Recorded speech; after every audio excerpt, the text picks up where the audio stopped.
BJP ने electoral bonds करे, उनको उठाओ। बीजेपी ने डेमोक्रेसी की हत्या की, उसको उठाओ। आप उनको उठाते ही नहीं हो भाई। ईवीएम तो आप तब हैक करोगे जब आप उसको छुओगे। अरे भाई, तुम सारी जनता बेवकूफ हो। ये तुम बिहार में देख लो, नीतीश जी ने पहले आरजेडी के साथ सरकार बनाई, अब मोदी जी के साथ। तुम किसको मर्जी वोट दे लो, ये फिर एक हो जाएंगे सारे के सारे। और सारी की सारी जनता पूरी शॉर्ट टर्म मेमोरी लॉस है। भाई साहब, पलटू राम पहले बोला करते पलटू राम, अब तो उसको संज्ञा दे दी, नीतीश कुमार हो गए हो क्या? वो धोती वाले गांधी ने जो हिंदुओं के साथ किया, सनातनियों के साथ किया, वही कांग्रेस कर रही है, वही कांग्रेस करती है। ये चाय वाव तो मैं परमात्मा जी गाय वाव और बेकार है। ये सारी मोदी की हत्या की साजिश है। इंदिरा को मारा, ठीक है, अब वही साजिश दोहराई जाएगी। सुप्रीम कोर्ट ने, बीजेपी ने जो डेमोक्रेसी का गला घोटा है, वो सब जगह उजागर है, सब उजागर है। ठीक है जी। उसके बाद अभी ये जो इन्होंने इलेक्टोरल बॉन्ड्स पे, सुप्रीम कोर्ट ने जो इलेक्टोरल बॉन्ड्स पे कहा है कि ये असंवैधानिक है, वो इलेक्टोरल बॉन्ड्स आप मुझे बता सकते हैं क्या है? अगर आपको ज्ञान हो तो, आपको ज्ञान है तो आप मुझे बताइए। जो चंदा जो है वो पार्टियों को मिलता है, वो किस लिए इलेक्टोरल बॉन्ड्स की लाने की जरूरत क्यों पड़ी? क्यों? एक सेकंड मैं पूछना चाहता हूँ। ऐसा है, मेरी भी मीडिया से एक रिक्वेस्ट है, जो करंट के मुद्दे उन पर उठाओ। फ्यूचर में क्या होगा? बीजेपी ने इलेक्टोरल बॉन्ड्स करे, उनको उठाओ। बीजेपी ने डेमोक्रेसी की हत्या की, उसको उठाओ। आप उनको उठाते ही नहीं हो। कोई कहता है 2024 में मोदी राहुल, अरे छोड़ो मोदी राहुल, लोकतंत्र का जो गला घोट रहे, पहले उनको पकड़ो और अंदर ठोको। अभी कोई भाई बता रहे थे ईवीएम के बारे में कि इलेक्शन कमिश्नर ने बुलाया था ईवीएम हैक करके बताओ। भाई, ईवीएम तो आप तब हैक करोगे जब आप उसको छुओगे। आप दूर से कह रहे हो कि आप यहाँ पे ईवीएम है, आप यहाँ से करो हैक करो, कैसे हैक होगा?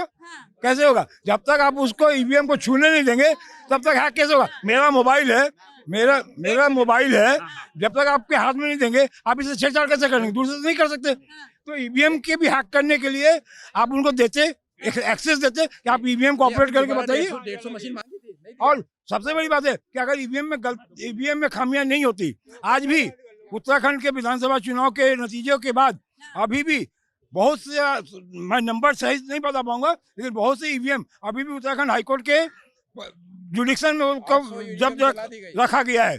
क्यों? कि वहां पे ये रिपोर्ट आई थी कि एक कॉन्स्टिट्यूएंसी में अगर वोटर सपोज करो फॉर ये है 1000 वोटर हैं, वहाँ 1200 वोट गिरा। ये इस आधार पे ईवीएम को वहाँ पे हाईकोर्ट ने जब्त किया, और अभी तक वो हाईकोर्ट का जब्ती में वो ईवीएम है। तो गलत नहीं है तो हाईकोर्ट ने क्यों जब्त कर रखा है? एक चीज में अभी ना कोई एक दूसरे आपके मीडिया के भाई पूछ रहे थे, मोदी या राहुल, या मोदी या कोई और।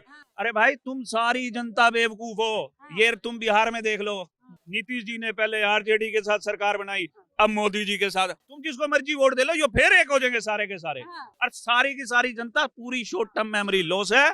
सब भूल जाते हैं, सब उठ के जब वोट देते। ये कानून होना चाहिए भैया, जिसके लिए वोट दिया अगर तुमने उस पार्टी के अलावा उसके अगेंस्ट किसी के साथ जाके सरकार बनाई, तुम्हें इमीडिएट पहले वोट देना पड़ेगा, इस्तीफा देना पड़ेगा। आज नीतीश जी किसी के साथ सरकार बना रहे हैं, महाराष्ट्र में कोई किसी के साथ सरकार। ये कांग्रेस का भी यही हाल था, बीजेपी का भी यही हाल है। बीजेपी, अरे हम बोल रहे हैं, हम अपनी एनर्जी वेस्ट कर रहे हैं भाई, अपने अपने काम पे लगे। हमने ना मोदी ने रोटी देनी, ना किसी और ने। 3 बार मुख्यमंत्री पद का शपथ लेना और पूरे मुख्यमंत्रित्व काल में 9 बार शपथ लेना, ये वर्ल्ड रिकॉर्ड है। ये वर्ल्ड रिकॉर्ड है।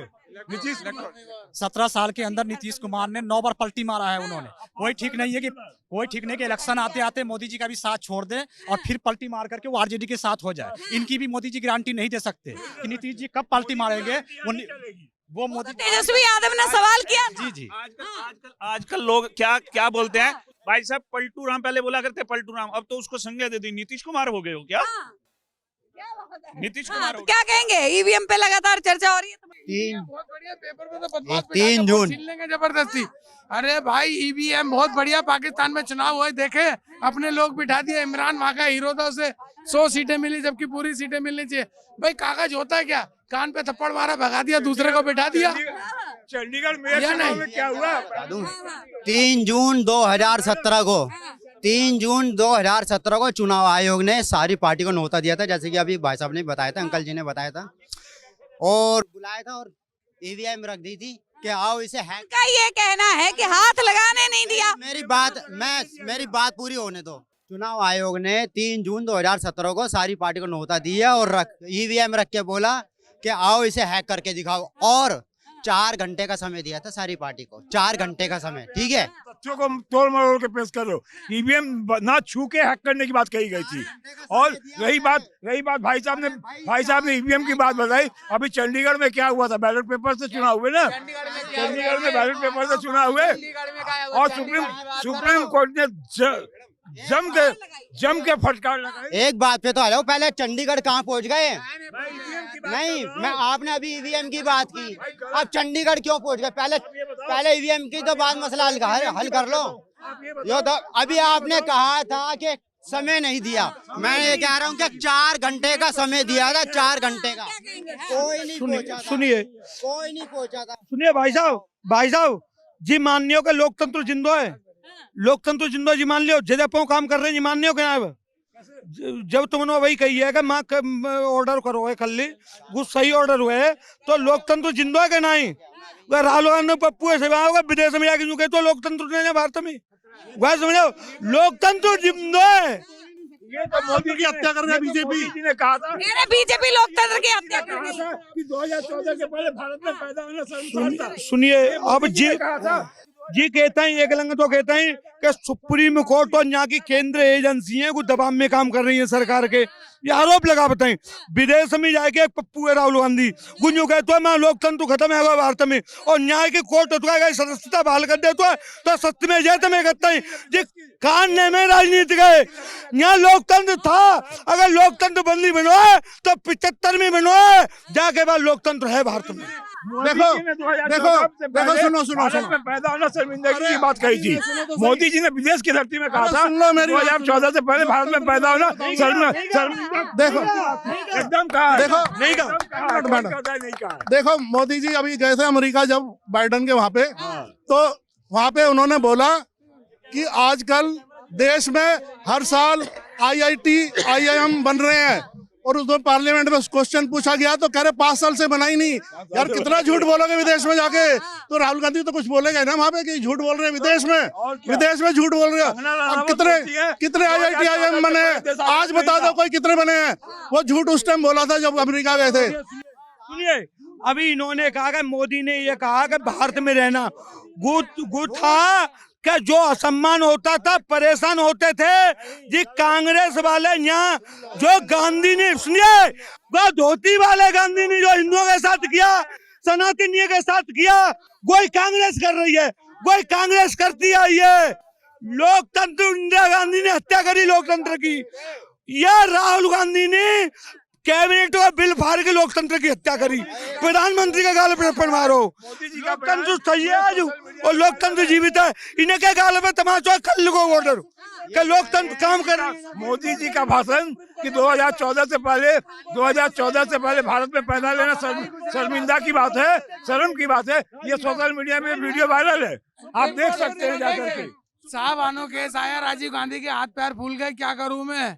सुप्रीम कोर्ट ने कहा था साहबानो के चक्कर में, मगर उसके लोकसभा में बिल्ला के पंटो, कोर्ट को बिल्ला के पंटो, सावानू वाला कोर्ट में बिल्ला के पंटा था राजीव गांधी जी ने की औकात नहीं क्या देश से बोल सके। वो कह रहे हैं अभी चाय वाला है, बाद में गाय वाला आने वाला है। अभी जी चाय वाले से परेशान नहीं, कछूदना बन चुकेंगे। चाय वाव तो हमें परमात्मा जी, गाय वाव और बेकार है, वो न्यूकिंगे जैसा रो रहे मोदी को। क्या करेंगे? हत्या करेंगे लोगों की। पार्लियामेंट के अंदर इन्होंने, राजीव गांधी ने पार्लियामेंट के अंदर कानून बना दिया, 3 तलाक का कानून बना दिया, जितनी मर्जी औरत रखो। फिर उन्होंने राम मंदिर का ताला खुलवा दिया। हमारे देश को ऐसा प्रधानमंत्री मिला जिसके हाथ पैर फूलते थे।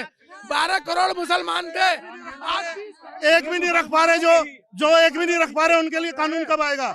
जो एक भी नहीं रख पा रहे, जो एक भी है उसको भी नहीं रख पा रहे, उसके लिए कानून। मोदी तो एक भी नहीं रख पा रहे, 3 तलाक की बात। कहाँ पहुँच रहे हो? कामधेनु में 33 करोड़ देवता रहते हैं। लक्ष्मी जी ने उनको बोला कि अब ये 33 करोड़ देवता तो आ गया, मैं कहाँ रहूं? तो वो बोले कि तुम गोबर में रह जाओ। गोबर इसलिए लिपा जाता है शादियों में, और अच्छे जो कार्य शुभ मुहूर्त होते हैं, शुभ कार्य में होते हैं, सब गोबर में किया जाता है। ये कह रहे लोकतंत्र की हत्या तानाशाही 60 साधु आंदोलन करते गो हत्या को बचाने के लिए। ठीक है, उनकी गोली मार कर हत्या कर दी थी। वो क्या लाइसेंस लोग किसके पास है? गो हत्या का लाइसेंस किसके पास है? इंदिरा गांधी गोली मरवाएगी, कांग्रेस ने गोली चलवाई थी, गोली चलवाई थी 60 साधुओं को। ये है असली लोकतंत्र की हत्या। अभी बताता हूँ, रामलीला ग्राउंड के अंदर 2014 से पहले की बता रहा हूँ, रामलीला ग्राउंड के अंदर रामदेव बाबा का आंदोलन चल रहा था। रात के 3 बजे 4 बजे औरतों पे, बच्चों पे, आदमियों पे लाठी चार्ज करवाया। किसकी सरकार थी? कांग्रेस की। ये थी लोकतंत्र की हत्या। अरे तुम ये किसानों के लिए पूछ रहे हैं। ये मोदी की हत्या की साजिश है, मोदी की हत्या की साजिश, मोदी की हत्या की साजिश है। चेहरा हमारे सिख भाइयों का, चेहरा हमारे सिख भाइयों का, लेकिन नियत उन्हीं की है जो कहते हैं, क्या नाम है, जन्नत के चक्कर में जिन्होंने धरती को नरक बना रखा है। नियत उन्हीं की है जो कहते हैं कि जो अल्लाह को नहीं मानता काफिर है, जो अल्लाह को नहीं मानता वो काफिर है। नियत उन्हीं की है। क्या है वीडियो, उसके अंदर क्या है, कौन घुसे हुए हैं? अरे उनको तो एक पगड़ी बांधनी है, बाकी क्या है, वेश बदल के घुसे हुए हैं। मोदी जी के हमारे कमांडोज हैं, हमारे इतने जबरदस्त कमांडो, एसपीजी, भारत सरकार की फौज, सीआरपीएफ। कैसे आपको हमारे फौज पे भरोसा नहीं है? अरे यार, उतने तगड़े कमांडो वहाँ रहते हैं और इतनी फौज है, सीआरपीएफ है, कोई नहीं कर सकता, मोदी जी को छू नहीं सकता कोई। वीडियो काफी वायरल हुआ था जिसके अंदर जो है बोला जा रहा है कि मोदी को मार। ये कैसे मुसलमान सिख बन रहे? कौन है ये आंदोलन के अंदर? ये सारी मोदी की हत्या की साजिश है। इंदिरा को मारा, ठीक है, अब वही साजिश दोहराई जाएगी हिंदू और सिखों में नफरत पैदा करने के लिए, हिंदू और सिखों में नफरत पैदा करने के लिए। ये देख लो, ये है, ये गौर से देख लो। बस आपकी सरकारें बंद कराओ। आप देख रहे हैं सौगंध टीवी, सौगंध वतन की।